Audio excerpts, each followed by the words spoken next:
Thank you, Madam Speaker. On the resolution? On the resolution, Assemblyman. Thank you, Madam Speaker. I rise in opposition to this resolution because it rejects important parts of a report that I think is extremely well done by our able Commissioner of Education. I want to congratulate the Commissioner for the work that he and his staff did on putting this adequacy report together. It obviously takes on the important issue of how we fund our schools and tries to tackle a system that is, in my opinion, both ineffective and unfair, and begins to address some of those issues. The report is so well done, and the body does not debate this issue often enough, in my opinion, that I think the record would merit reading from this report so that the taxpayers of the state of New Jersey hear exactly what's in this report. The report begins by talking about a short history of the last 40 years of school funding in the state, and talks about that important and tragic achievement gap that we have in this state between students in districts that underperform and don't get adequate educations and students that do. And it talks about the strategy that New Jersey has employed to try to close that achievement gap. And it reads, that strategy, stated simply, was to spend more money. The logic was compelling. Close the spending gap between property-rich and property-poor districts, and the achievement gap will narrow. Over time, that reasoning expanded from one focused on equalization to the substantive conclusion that high-need students should be funded at significantly greater amounts regardless of comparative spending levels. That argument won in the courts and legislature, but not in the classroom. In 1973, at the time of the Robinson decision, the average annual per pupil expenditure in the former Abbott districts was nearly $7,000, measured in 2010 dollars. By 2010, the average per pupil expenditure in those districts had nearly tripled to $18,850, or $3,200 more than the state average, excluding the former Abbotts, and $3,100 more than the state's wealthiest districts. But despite this historic funding level, the achievement gap between economically advantaged and disadvantaged students persists, and in some instances has widened. For example, in 2011, 76% of economically advantaged 3rd through 8th grade students scored proficient on the language arts literacy portion of the New Jersey Assessment of Skills and Knowledge. Only 45% of economically disadvantaged 3rd through 8th grade students scored the same. More troublingly, the language arts literacy gap in proficiency rates between economically disadvantaged students and those who are not economically disadvantaged has increased by 5 percentage points since 2005, from 26% to 31%. Since 2005, the gap between economically advantaged and disadvantaged students on the mathematics portion of the NJ Ask has remained relatively constant at 24% to 25%. Likewise, on the 2011 administration of the National Assessment of Educational Progress, New Jersey ranked 50th out of 51 states, including Washington, D.C., in the size of the achievement gap between high and low income students in 8th grade reading.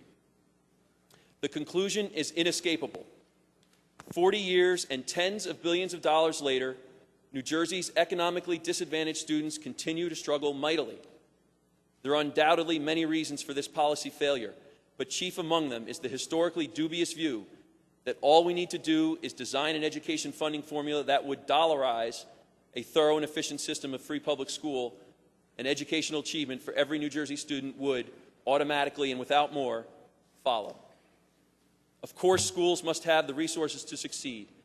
To the great detriment of our students, however, we have twisted these unarguable truths into the wrong-headed notion that dollars alone equals success.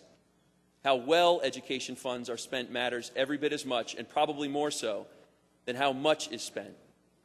New Jersey has spent billions of dollars in the former Abbott districts, only to see those districts continue to fail large portions of their students. Madam Speaker, the report goes on to suggest some minor changes to the school funding formula in the state, changes that I think would begin to address some of the problems with the current school funding system that we have. I support those changes, and I don't oppose them. That's why I oppose this resolution, because they begin to address another great injustice of this school funding issue in New Jersey. And that is that this state, having been so focused on throwing money at trying to close the achievement gap, has created another great chasm among our students in the state, and that is a funding gap. That chasm sends a message to our state's children, or hundreds of thousands of our state's children, that some of their education, some children's education is worth more to the state than others. Madam Speaker, I read the report and I thought about the education funding in the state and how that funding gap needs to be closed. And I just share some examples with you from my district. In this year alone, fiscal year 2013, the students in the Asbury Park School District will receive 40 times, 40 to 1 in funding in state aid when compared with students in the school district of Parsippany-Troy Hills, the largest town in Morris County, and by no means a center of opulence and decadence. It is a middle-class town in Morris County. I don't think the students in the Parsippany-Troy Hills School District are worth 1/40th of what the students in Asbury Park are worth. It gets worse, though. In Montville, the disparity between Asbury Park and Montville will be 59 to 1. And in towns like West Caldwell, 68 to 1. And North Caldwell students get 1/76th of the state aid that students in Asbury Park get.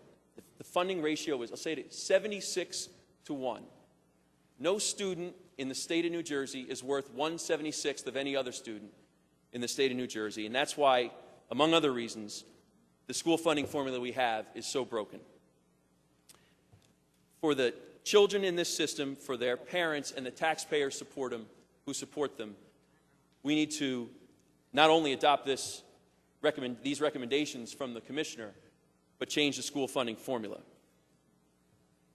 Madam Speaker, New Jerseyans are generous and compassionate people, and they want every child in New Jersey to succeed, not just their own kids, not just their kids, the kids in their communities, but every child in the state to succeed. And I'd venture to guess that most are willing to support a funding formula that provides more money for students in districts that face extra challenges. I don't think anybody opposes that. And I'd go further to say that most people in the state of New Jersey would support a funding mechanism that is progressive in nature. That is, people who have had a little more success in the state would contribute a little more to help those who are less fortunate. I don't think anybody would oppose that. All New Jerseyans ask, though, if you're going to put those systems into place, is that they be both effective and reasonable. And the system we have in place, as the Commissioner points out, has not been effective in closing the achievement gap.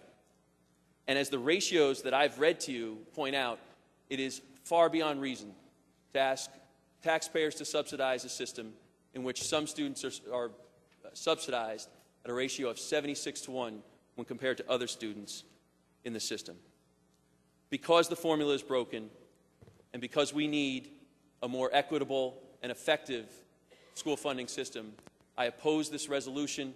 I think the Commissioner's recommendations should go into effect, and I urge this body to act on this important issue immediately. Thank you, Madam Speaker. Thank you, Assemblyman Weber. Madam Clerk, open the machine for a vote.